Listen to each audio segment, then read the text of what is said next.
Are you in menopause or perimenopause? I'm assuming you are because you clicked on this video and you're curious about it, much as I did 10 years ago when I started into this process.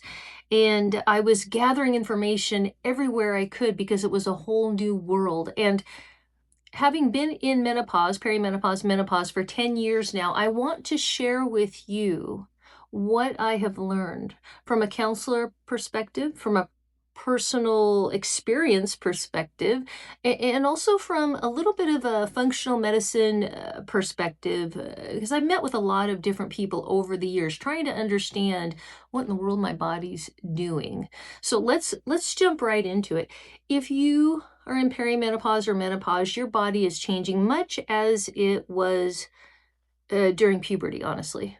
And as a counselor, I've worked with a lot of young women, girls moving into being young women, who had started the puberty process and they felt like their bodies were betraying them as they developed a different redistribution of fat supplies, their metabolism changed. A lot of changes happen with puberty, and we are far more understanding of those hormonal changes that happen at that age than we are of the hormonal changes and all of the stuff that comes from it that happens in menopause. Don't you think?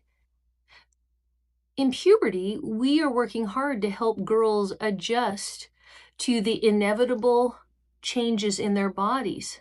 And we see it as not something that would mark some unhealthiness or something to push back against. We see it as, listen, this is what your body is made to do. You're supposed to move from a little girl body into a grown woman's body so that you can bear children and, all the things. We understand that as a normal part of development.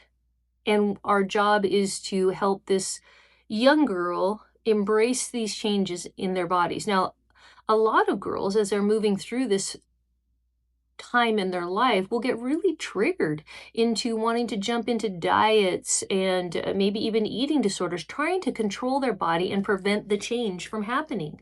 They want to stay lean and slim with slim hips, and they look almost like a pre-puberty boy. They want to stay in that place, and they resist the changes that are happening to their bodies, mostly because our culture says that that's sort of a beauty standard.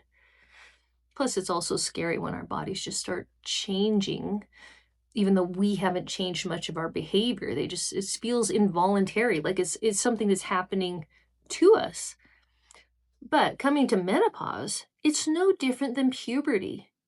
It is a natural developmental stage in our lives where things shift internally, and then they cause outward changes in our bodies, also inward changes, lots of symptoms. If you're starting into menopause or firmly into menopause, I don't need to go through all the symptoms again. We're all very aware. We're very aware of what comes with it emotionally and physically.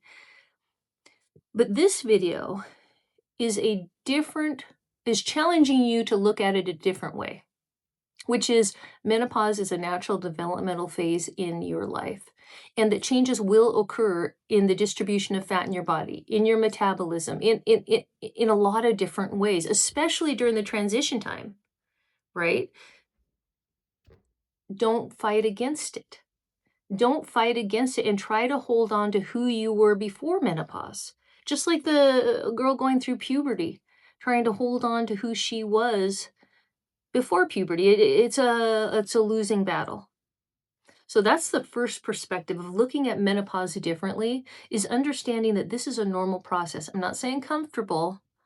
I mean, I've been through it with the brain fog and the achy joints and the increased abdominal weight gain and metabolism that isn't as responsive as it used to be before. And let's let go of who we were before menopause. I mean, there's grief that goes along with that too, right? But let's embrace our new self. And what are the new rules around our new selves? That's where we should be putting the energy into it.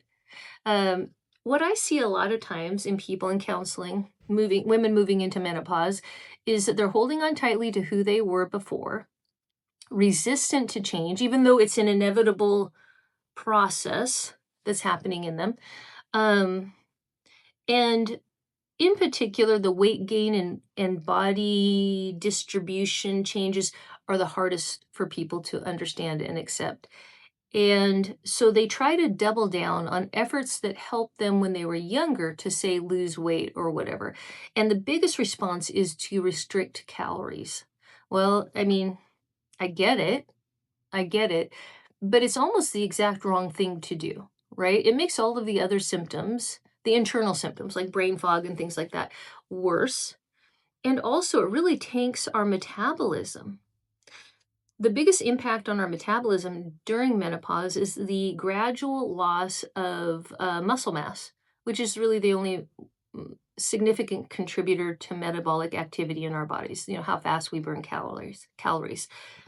So the less muscle we have, the less calories we're burning, and so the less fuel in the form of food that we need. When we go on a highly restricted diet, we burn more muscle than we do fat. So it's accelerating the muscle loss, which accelerates the sluggish metabolism. Our metabolism goes down, and it just speeds up the whole process of weight gain and distribution. Our body composition is now changing to more fat than muscle, and we need less and less food to survive.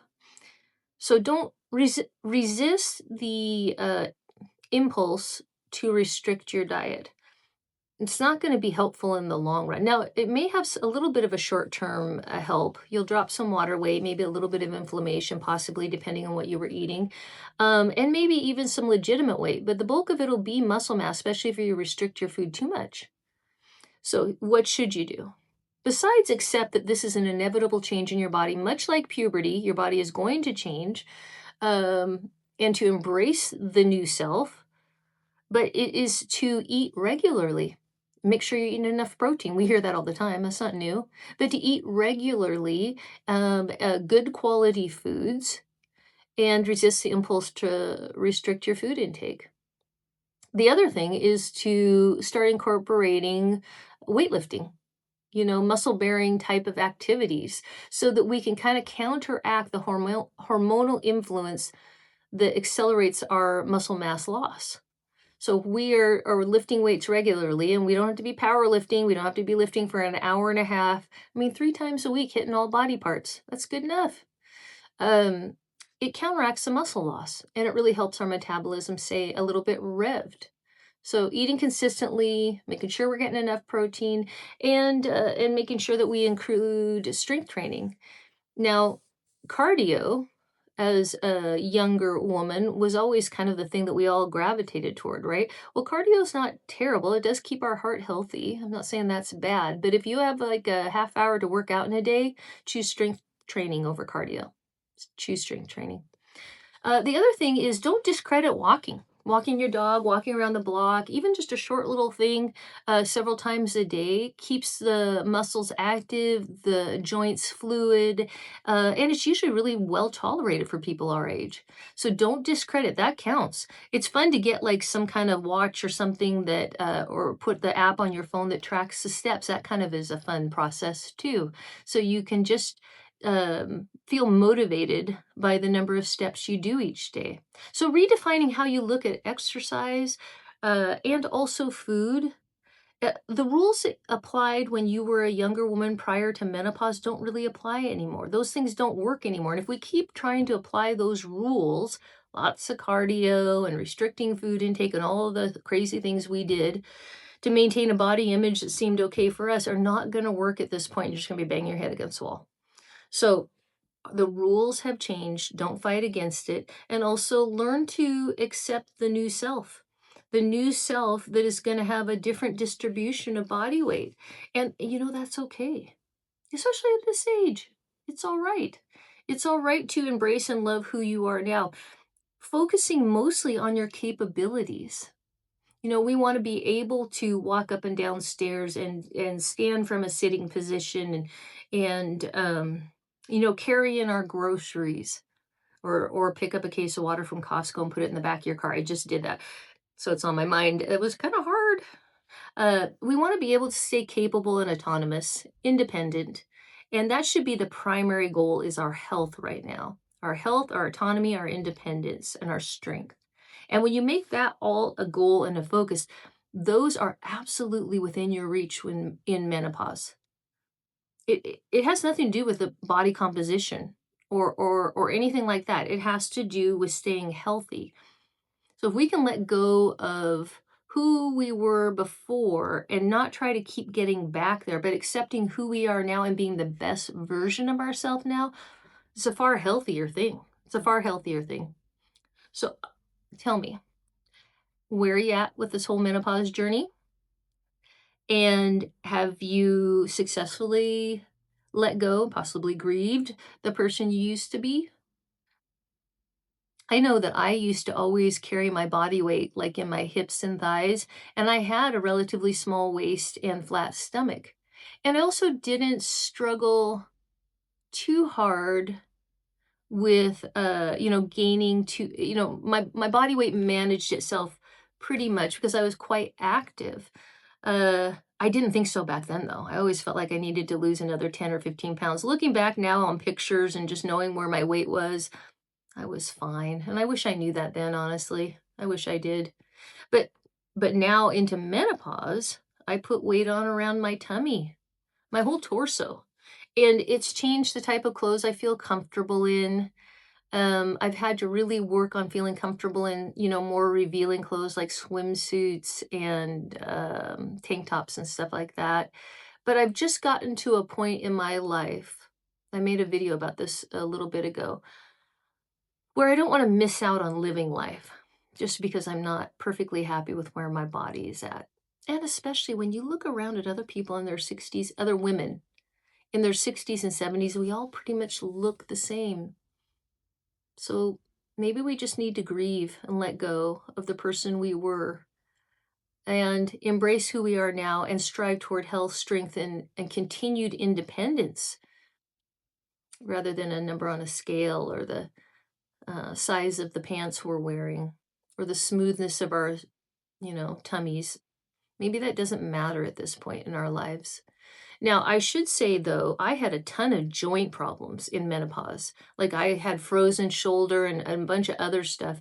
And there are health issues that come along with menopause that need addressing separately. It has nothing to do with my emotional self or my acceptance of my body changing. It's literally I needed more assistance medically to get through to be healthy. And sometimes that is needed. And if that's you, then get some help with a functional medicine doctor, your primary care, or an endocrinologist. That combination was super, super helpful to me, and it helped me work toward the goals of accepting my body, of strength training, of being more active. Um, so anyway, let me know where you're at with all of that. Menopause isn't the most fun journey, but neither is puberty. We just forget that because we were young and it was a long time ago. But it's an inevitable thing that's gonna happen to all of us, and we can't stop it, so wouldn't acceptance be better than kicking and screaming the whole entire way? This is us. This is our new body. Let's just be as strong and capable as we can in our skin now, and let go of any expectations based on who we used to be in our skin. All right, thank you so much for joining me. I would welcome your comments on all of this. As I've said so many times before, we have a collective wisdom based on our life experience and being here on earth for this long. And I would love to learn from you and we could support each other. All right, thank you so much and go enjoy the rest of your day. I'm sure we'll be talking soon. Bye bye.